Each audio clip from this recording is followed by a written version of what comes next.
Hi అండి, అందరు ఎలా ఉన్నారు? వెల్కమ్ టు కూరగమ్మాయి ఛానల్. నేను మీ ఉమా. ఈరోజు ఈ వీడియోలో మనం ఎండి రొయ్యలతో వంకాయ కూర ఎలా టేస్ట్ చేసుకోవాలో చూద్దాము. ఇది చాలా టేస్టీగా కూడా ఉంటుంది.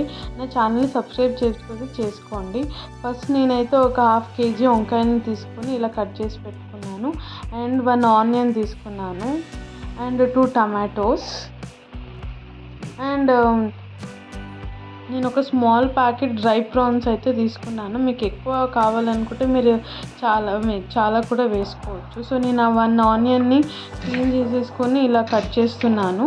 ఇలా చూపించిన విధానంగా 1 ఆనియన్ అయితే తీసుకొని ఇలా కట్ చేసుకోవాలి.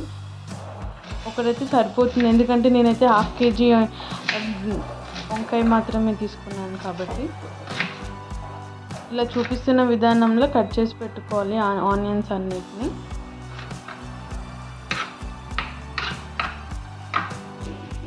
ఇప్పుడు స్టవ్ పైన ఒక ప్యాన్ పెట్టేసి ప్యాన్ వేడెక్కే వరకు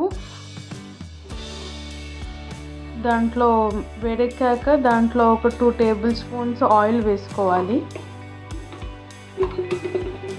బ్రింజాల్ కర్రీకి ఆయిల్ ఎక్కువ ఉంటేనే బాగుంటుంది. సో ఒక 2 టేబుల్ స్పూన్స్ అయితే వేసుకోవాలి ఆయిల్.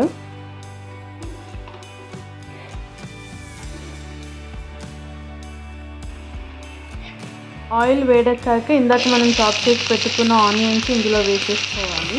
వేసేసుకొని ఇలా కట్లతో ఒకసారి ఇలా కలిపేసుకోవాలి.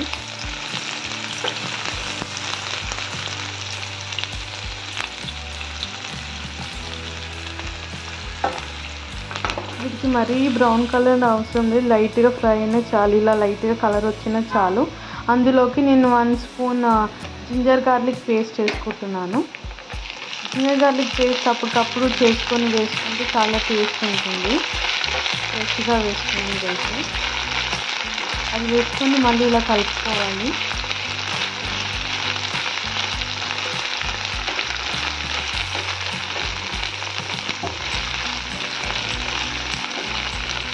ఆ పచ్చి వాసన పోయే వరకు ఇలా కలుపుతూనే ఉండాలి.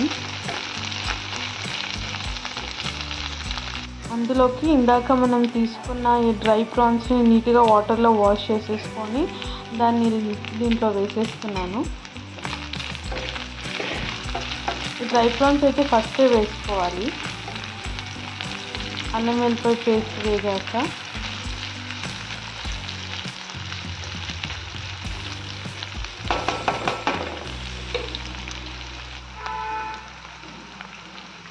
ఒక 2 minutes తర్వాత దాంట్లో కిందాక మనం కట్ చేసి పెట్టుకున్న బ్రింజాల్ వంకాయ అయితే అందులో వేసేసుకోవాలి.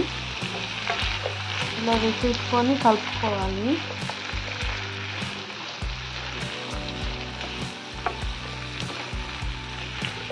ఈ కర్రీలోకి వాటర్ అలా అసలు ఏమి యాడ్ చేయకూడదు.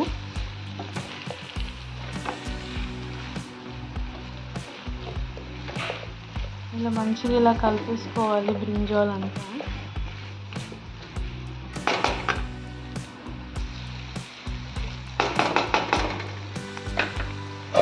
ఒక 2 minutes తర్వాతకి ఇలా మూత పెట్టేసుకొని మంచిగా మగ్గించుకోవాలి.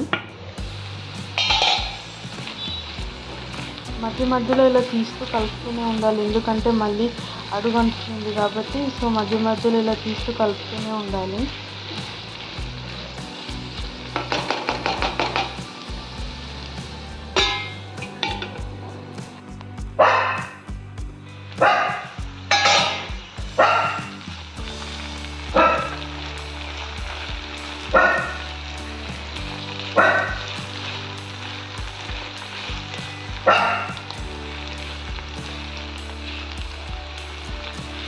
చూడొచ్చు, ఆల్రెడీ ఇక్కడ వంకాయలు మగ్గుతున్నాయి.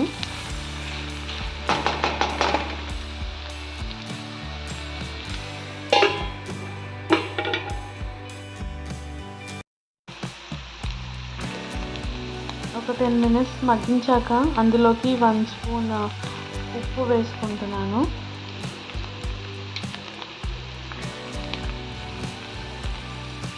1 స్పూన్ ధనియాల పొడి,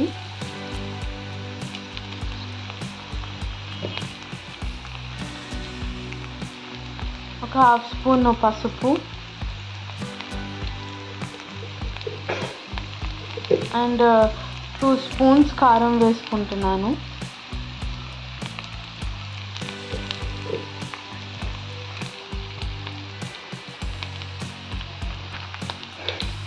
అన్నీ వేసేసుకొని ఇలా మళ్ళీ స్పాచులా తీసుకొని కలిపేసుకోవాలి. అండ్ కావాలంటే అప్పుడే కూడా టమాటో వేసేసుకోవాలి మనము. టమాటోస్ అయితే ఇలా చిన్నగా చాప్ చేసుకొని పెట్టుకున్నాను. సో దాన్ని టమాటోస్ కూడా వేసేసుకుంటున్నాను ఇప్పుడు. అవి కూడా వంకాయతో పాటు మగ్గిపోతాయి. సో అందుకని ఇప్పుడే వేసేస్తున్నాను. వేసేసి ఇలా కలిపేయాలి మొత్తము.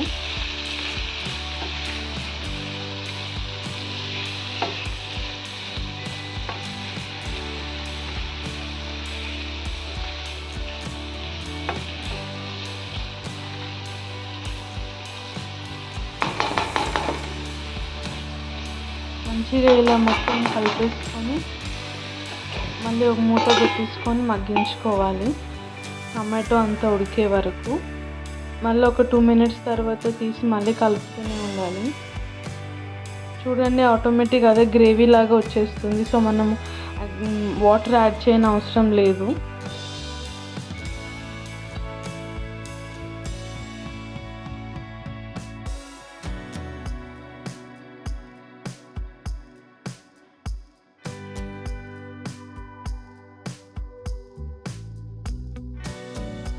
మీరు చూడొచ్చు ఇక్కడ ఆల్మోస్ట్ బ్రింజాల్ అయితే ఉడికిపోయింది.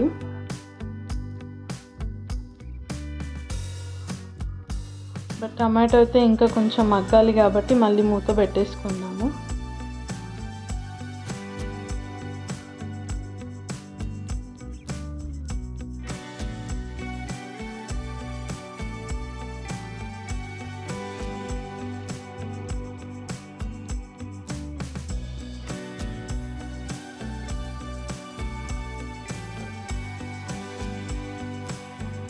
టమాటో కూడా మగ్గిపోయింది.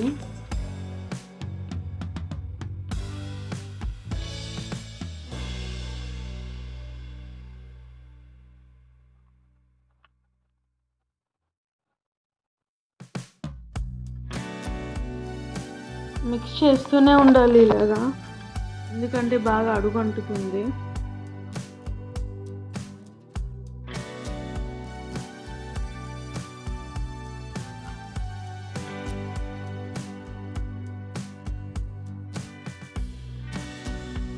చూడొచ్చు మన బ్రింజాల్ డ్రై ప్రాన్స్ కర్రీ అయితే రెడీ అయిపోయింది. ఇంకా మూత పెట్టేసుకొని స్టవ్ ఆఫ్ చేసేసుకోవడమే. దీని ఒక సర్వింగ్ బౌల్లోకి తీసుకొని సర్వ్ చేసుకుంటే ఎంతో టేస్టీ అయిన బ్రింజాల్ డ్రై ప్రాన్స్ కర్రీ అయితే రెడీ అవుతుంది. మీరు కూడా ట్రై చేసి కామెంట్ చేయండి.